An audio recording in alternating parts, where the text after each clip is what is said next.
This is not going to be another gay-ass full planche guide like, oh, if you can hold the tuck planche for 20 seconds, you can hold the advanced tuck planche for 5, and then you can do that for 3.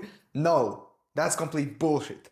So let me teach you a method that skips all of the progressions and gets you to the full planche as fast as possible. And this is actually the one real, functional, science-based method to actually achieve the full planche. Because most calisthenics YouTubers and influencers and whatever are not actually science-based. They just say, oh, this is based on experience. Well, if you train hard enough on basically anything, you will achieve results. If you train the planche really, really hard, basically any progression, any workout routine will get you to your goal. But if you are like me and you want to optimize so it doesn't take you like 3 years, but it only takes you like half a year, this video is exactly that. So why is the traditional method of doing the tuck planche, advanced tuck planche, one leg planche, straddle planche, full planche bad? It is because of this one simple thing that we in the powerlifting world call periodization. Because I'm a calisthenics athlete and also a powerlifter. And powerlifting training methods taught me a lot about how to optimize strength. It is that you get stronger at what you train. So listen up closely. If you train the tuck planche, your hands are like this and about this angle. You are going to get really, really good at holding your arms in this angle for up to like 20, even 30 seconds. But what angle do you have in the full planche? This. When you are like me, if you have like basically the worst full planche genetics, I literally need to hold a full planche like this because I don't skip legs. You probably can't see, but I have really big legs actually. So the full planche is quite difficult for me. I see guys doing full planches while having their arms like this, and I'm like, oh, you are so lucky.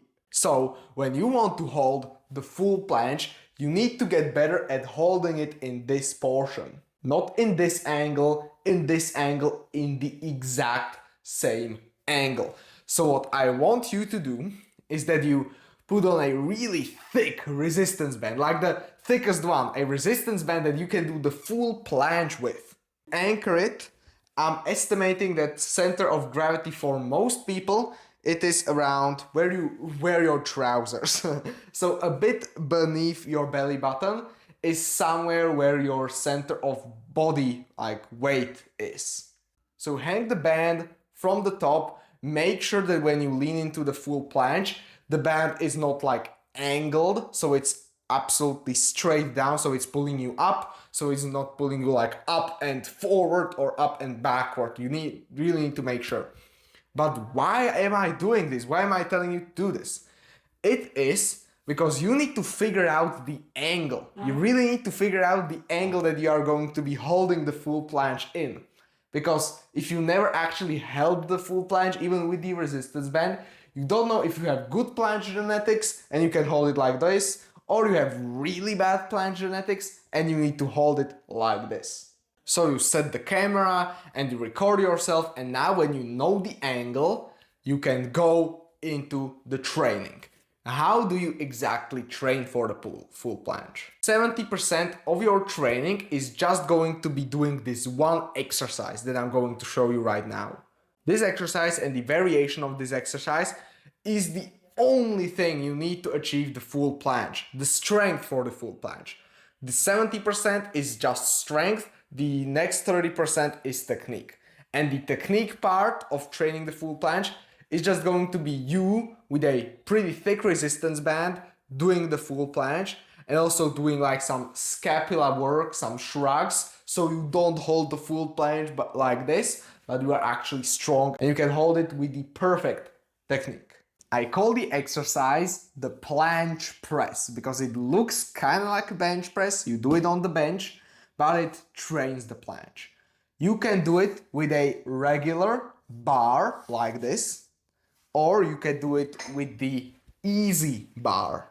I switch the grips because the grip that you usually use, the one that is actually the best for full planche, it is the regular grip with the powerlets. It is not with your hands, it is not with the parallettes like this, it is with parallettes like this. Just take my word for it, that's the best grip that I found out that works not only the best for me, but the best for my friends that are high-level calisthenics athletes. So we are going to try to find the grip that suits you the best. For me, it is probably this grip, or I will show you a specific grip technique for the bar. Grab your hands like this, like this. You grab the bar with them, you see, as I'm holding it right now, and just hold it just a little bit, just support it with your fingers. So, if you can see how it looks like, I'm basically doing the regular grip, like this, but I hold it in my thumbs. And now I'm going to show you a couple of exercises that you can do. The first exercise is just holds. You grab it like this, you lower it down, just about where your angle is. And what I recommend you do is that you actually lift your feet up and protract your scapula. So it literally looks like this. It literally looks like I'm holding the full planche. And you hold it there for the best time is around 10 seconds. And then you press up, lower down, hold for like 7 seconds because you're more tired. Press up, hold for 6, and then press up, rack. That's one set. Then the other thing you can do this one with lower weight. It is, you get into the angle and you go down, you go up, hold. Go down, go up, hold. Go down, go up, hold. This simulates the planche push-ups. And now the last exercise. It is probably the best one. It is, you start over here, you lower down slowly, you stop at your angle, go down, go up, stop, press up. Make sure to always have your scapula protracted, because on the bench, you usually bench like this, with your scapula in the bench. But when holding the planche press, you need to be like this. So let me repeat it. You go down, hold, down, up, hold, and up. And I repeat this for around 6 reps. Just these 3 planche exercises are the only thing you need to build the strength for the planche. The front delt strength you need. Now this exercise, you don't really need to do it. There are also better ways to do it. It is for your lower back. If your lower back is weak, but this is 99.999% not an issue at all. Especially if you are training some squats or deadlifts, your lower back is strong enough. But if you are not really sure, you can do exercises like this. Make sure that your pelvis isn't on the bench, like this. Make sure that you are leaning just, that your stomach is over here, and you need to flex your stomach in order for the bench to not like dig in to your organs. You grab the bench and you extend.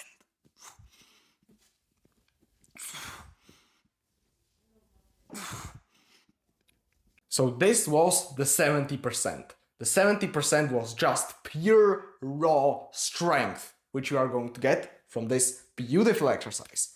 The next 30% are going to be getting used to holding your own body weight and not holding the bar. This 30% of training is going to consist of a lot of planche leans. So you literally grab the parallettes and you lean into the planche, you lean, a bit forward, a bit forward, a bit forward. Then your legs lift up because you got into the correct angle, but then you collapse down because your shoulders are not that strong. And you repeat that for like 10 reps and 3 sets. I literally just realized how huge my arm is right now. So now let me quickly give you an example of a workout routine that you should follow. You go and you have a planche day. You will have a full day to train the planche. So the first thing that you do is that you go and try a PR, I would say. It is a 6-second hold with the thinnest resistance band you can hold it with a decent form. So you warm up your wrist, you warm up your shoulders by anchoring a resistance band behind you. You warm up your shoulders with like this movement. I'm going to quickly show you how I warm up. Like this. Then you can also do this. Just warm up your shoulders by pressing forward in whatever direction. Also warm up your lower back, this part of the back, and then your upper back, and then do some scapula protraction. So you go on the floor and just do this, hold it for a second, do some planche leans, and then you add a thick resistance band and you try to do the full planche. Hold it for 6 seconds, drop down, decrease the resistance and decrease the resistance until you can't no more, if you can't hold the 6 seconds. That's like your PR, and you will like write it down in your mind like, oh, I can do the PR, I can do a 6-second full planche with this resistance band. And then a month later, you are probably going to do it with a thinner resistance band, and you can see that you actually make progress. That's why the first thing that you do in the workout, and not like the last thing, because that's when you have the most energy. And there is going to come a day when the resistance band is going to be this thin, and a month later, you are not going to need one.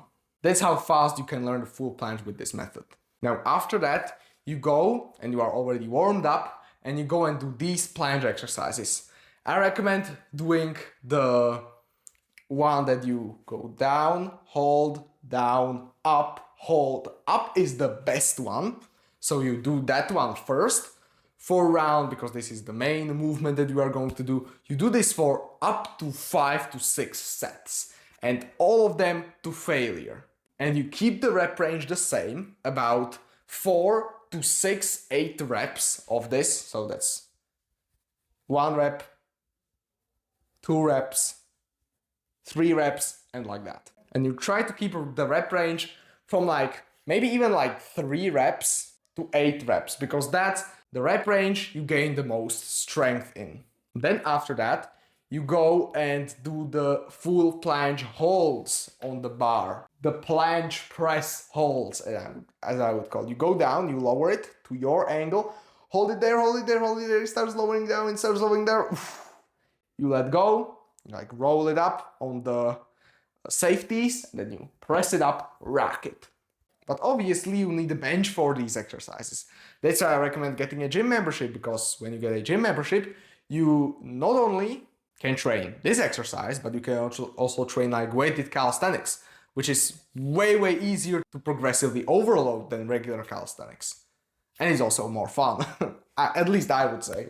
Now after that, you do like 3 sets of that, then you can do like 2 more sets of the bench, the planche press, push-ups, and then after that, you are going to do some tuck planche holds, some of the leg extensions for your lower back to make it stronger. You do a couple of more full planche holds with the resistance band. You do planche leans, most importantly, around 3 sets. And then you strengthen your scapula by doing some scapula shrugs in the planche lean.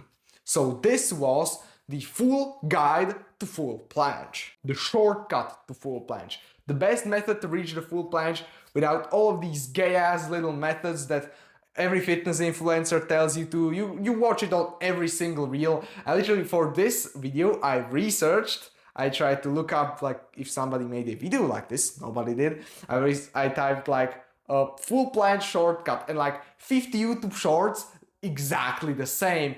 Oh, if you can do the tuck planche for this amount of seconds, you move to the advanced tuck planche. Here are some exercises. You lower down slowly, then you kick up, you lower down. So all of these gay ass movements, just go on the bench and do that is that simple. So if you want to see more no BS, science-based calisthenics content, and you want to optimize strength, hypertrophy, performance, energy in your workouts, everything, you can subscribe to my YouTube channel and check out some of my videos, because I can guarantee they will help you. Bye and take care, bro. You got this.